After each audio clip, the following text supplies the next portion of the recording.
Hello అండి. Welcome back to స్నేహ ఆంటీలు. ఈరోజు నేను ఒక కొత్త రెసిపీతో మీ ముందుకు వచ్చానండి.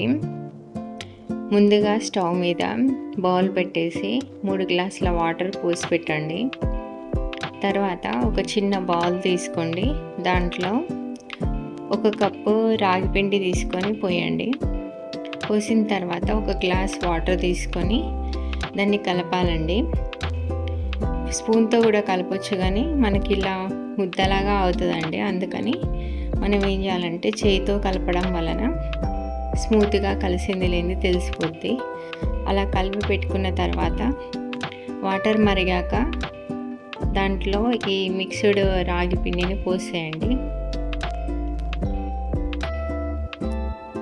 పోసుకుంటూ కలపాలండి, లేకపోతే అడుగంటుతుంది. స్టీల్ బౌల్ పెట్టినాం కాబట్టి ఇంకా తొందరగా అడుగంటుతూ ఉంటుంది.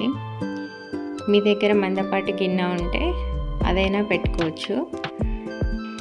దీంట్లోనైనా అడుగంటుతుంది, కానీ కాకపోతే మనం కలుపుతూ ఉండడం బెటర్. ఇలా మధ్య మధ్యలో కలుపుతూ ఉండండి. వెంటనే పోయగానే అయిపోయింది కదా అని దించేయొద్దండి.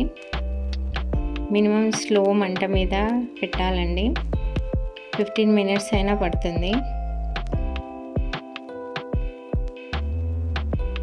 ఇలా బాయిల్ అవుతూ ఉడుకుతూ ఉన్నప్పుడు మనం బాగా కలుపుతూ ఉండాలండి.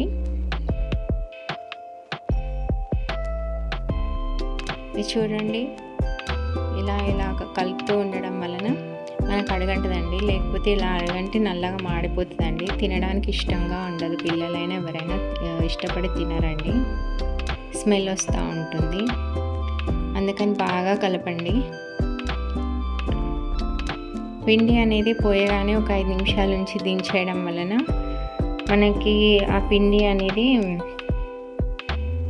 గరుకుగా ఉంటుందండి. అందుకని మనం 15 మినిట్స్ స్లో మంట మీద వేయించాలండి. ఇప్పుడు పిండి మెత్తయిందా లేదా చూసిన తర్వాత అప్పుడు మనం కొద్దిగా సాల్ట్ వేసుకోవాలండి. 1/2 టీ స్పూన్ సాల్ట్ వేసాను. తర్వాత బాగా కలపాలండి.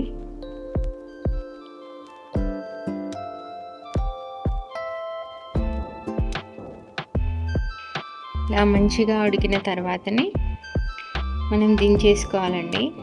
ఇప్పుడు మన రాగి జావా తయారైంది. మనం ఇలా క్వాంటిటీ కాకుండా లూజ్గా కూడా కలుపుకోవచ్చండి.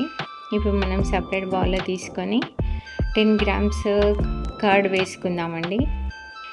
కర్డ్ వేసుకోవడం వలన చల్లదనం ఇంకెక్కువగా ఉంటుందండి. ఎండాకాలంలో పిల్లలకైనా పెద్దలకైనా మంచిదండి.